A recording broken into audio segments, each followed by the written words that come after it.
हमारी जो 11th है सर वो फुली बर्बाद है।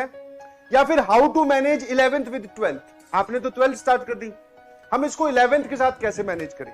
तो फटाफट देखिएगा ध्यान से, हाउ टू मैनेज या फिर improve class 11th with 12th। 12th आपकी चल रही है और अभी स्टार्टिंग वाला पोर्शन है, तो हमारे पास लोड थोड़ा कम है रिलेटिवली। आगे चल के अराउंड मेरे ख्याल से 2.5 या 3 महीने बाद में आपकी क्लासेस भी 6 डेज ए वीक हो जाएंगी, ठीक है, मतलब रोज क्लास हुआ करेगी। But till then if you have some time to utilize it properly. तो बहुत सारे बच्चों का ये कांस्टेंट सवाल आ रहा था कि सर हम कैसे इसको मैनेज करें, आप एक बार थोड़ा बताइए प्लीज। तो स्टार्ट करने से पहले भैया ये ध्यान रखिएगा, this is the golden thing, समझ में आया? इस बात को कभी मत भूलना। 12th is our first priority till syllabus completion. जब तक 12th का सिलेबस कंप्लीट नहीं होता तब तक हमारी पहली प्रायोरिटी 12th है। 12th है मतलब कि जो आपको फिजिक्स, केमिस्ट्री, मैथ में पढ़ाया जा रहा है, बताया जा रहा है, क्या आप उसके अच्छे से नोट्स बना रहे हैं, क्या आप उसकी डीपीपी सॉल्व कर रहे हैं, क्या आप उसका मॉड्यूल सॉल्व कर रहे हैं। अगर ये तीनों कैटेगरी, तीनों सब्जेक्ट्स में आप टिक लगा दे रहे हो तब आपको आगे बढ़ना है। अगर आपका एक भी जगह टिक नहीं है कि सर लेक्चर तो देख लेता हूं, नोट्स बना लेता हूं, डीपीपी सॉल्व कर लेता हूं, बट मॉड्यूल तक नहीं पहुंचता हूं, तो रुक जाइए यहीं, आगे इस तरफ जाने की जरूरत नहीं है। सर मैं सारी चीजें कर लेता हूं बट बस कई लोग तो हैं वो लेक्चर देखने को ही सफिशिएंट मानते हैं कि बस लेक्चर देख लिया मतलब काम खत्म। नहीं जी, दिस इज इनसफिशिएंट, इससे काम नहीं चलेगा। आपको अपनी कलम घिसनी पड़ेगी, जितनी ज्यादा कलम घिसोगे उतनी ज्यादा आपकी रैंक का साइज कम होता जाएगा, समझ में आया? वो जो अमाउंट है वो कम होता जाएगा, कम कलम घिसोगे तो वो बढ़ता जाएगा, लाखों करोड़ों तो ज्यादा हो जाएगा, लाखों में भी रैंक आती है, ठीक है, हजारों में भी आती है, ट्रिपल डिजिट में भी आती है, सिंगल डिजिट में भी आती है, डबल डिजिट में भी आती है। तो भैया फर्स्ट प्रायोरिटी क्या है हमारी? Class 12th only. अब कुछ बच्चे जो है, ऑब्वियसली सबकी कैपेबिलिटी अलग अलग है, तो कुछ बच्चे ये बोल रहे हैं कि सर हमारे पास टाइम बच रहा है आजकल, तो ध्यान सुनना। अब इसके बाद में 2 वैरायटी बची। एक वो जो बोलेगी 11th फुल बर्बाद, हमें कुछ नहीं आता ना, हमने 2 वैरायटी है इसमें भी कि सर हमने पिछले साल पढ़ा था कहीं से भी, यहां से अर्जुना से या कहीं और से, बट हमें कुछ नहीं आता, हमने पूरी मक्कारी की, हमने एकदम बोलते ना एकदम पेट भर के हमने मक्कारी की, हमें कुछ नहीं आता। या फिर जो लोग बोलेंगे सर हमने 11th में कभी कोचिंग की नहीं, तो 11th फुल बर्बाद।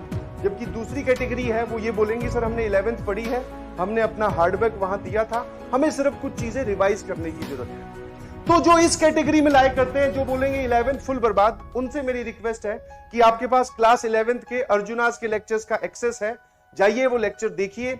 और कब देखने हैं वो आपको लेक्चर? जब आपके पास फ्री टाइम हो, दैट इज सैटरडे संडे।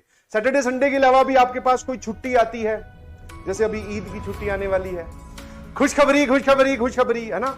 अब जो प्रॉपर समझ में, सबसे इंपॉर्टेंट है आपकी डेडिकेशन। सबसे पहली चीज, आपको जहां भी टाइम मिले, आपको लगे कि आज मैं फ्री हूं रिलेटिवली, आज छुट्टी है, आज कोई काम नहीं है, तीनों सब्जेक्ट का होमवर्क, डीपीपी सब हो चुका है, तब आप इसके बारे में जाएं। अब बहुत सारे लोग बोल रहे हैं सर लेक्चर पूरे देखें या one shot, that is again depending on your capability. आपको अगर वन शॉट से पूरा समझ में आता है, यूट्यूब पे जो अपने लेक्चर्स अपलोडेड हैं, अगर आपको वन शॉट से लगता है कि यस आपने टॉपिक ग्रैब कर लिया है, तो वन शॉट के लेक्चर देख लो चाहे। But if you want detailing चाहते हो तो आप पूरे क्लास 11th के अर्जुना के लेक्चर देखो, स्पीड 2x पे करके। और कब देखने हैं सर? Saturday Sunday. और जैसा कि आप जानते हैं सिर्फ लेक्चर देखने से कुछ नहीं होता, मैं आपको फिर बोल रहा हूं कि अगर आप इस तरफ आते हैं तो मेक श्योर कि आप नोट्स बनाएं, क्योंकि दोबारा लेक्चर तो चलो फिर भी देखा जाएगा, दोबारा नोट्स बनाने का टाइम आपको कभी नहीं मिलेगा। अपने हाथ से लिखे हुए नोट्स ही हमें हमारी मंजिल तक पहुंचाते हैं। दूसरों की गर्लफ्रेंड और दूसरों के नोट्स सिर्फ और सिर्फ देखने में अच्छे लगते हैं, हमारे किसी काम के नहीं होते, जानते हैं आप ये बात। तो ये देखो या ये देखो, दैट डिपेंड्स ऑन यू कि आप किस डिटेलिंग में जाना चाहते हैं, ठीक है। आपको ज्यादा डिटेलिंग में जाना है तो ये, अगर वन शॉट से आपका काम चल रहा है, क्वेश्चन सॉल्व हो रहे हैं, आप रिदम में आ चुके हैं, आपको समझ में आ रहा है, तो ये भी ठीक है, नो इश्यू। कब? सैटरडे संडे को। उसके साथ साथ आपको डीपीपी प्रैक्टिस करनी है, जो भी क्लास 11th की अर्जुनास की डीपीपीज है वो आपको प्रैक्टिस करनी है, उसके क्वेश्चन सॉल्व करने हैं, ठीक है। अब आता हूं दूसरी वैरायटी पे, जो इस वैरायटी की है, जो सर हमें सिर्फ और सिर्फ रिवाइज करना है, समझ में आया? हमें सिर्फ और सिर्फ रिवाइज करना है, हमारी चीजें थोड़ी थोड़ी धुंधली हुई है, ऐसा नहीं है कि हमें वो पढ़ी नहीं है। तो कुछ नहीं, अलमीरा से कॉपी निकालो 11th वाली, धूल झड़काओ और पढ़ना स्टार्ट करो। गो थ्रू नोट्स, यहां पे मैंने लिखा है लेक्चर, यहां लिखा है notes, and practice DPP plus exercise 1 of module. आपके पास लेक्चर नोट्स, मतलब लेक्चर देखने वाला टाइम कम हो गया, आपको वो नहीं करना, तो आप नोट्स से रिवाइज करो, फॉर्मूले रिवाइज करो, कॉन्सेप्ट देखो और फिर DPP plus exercise 1 of module आप ये सॉल्व करनी स्टार्ट करो। This is the complete game plan for how to manage 11th with 12th। Point number 1 that is this.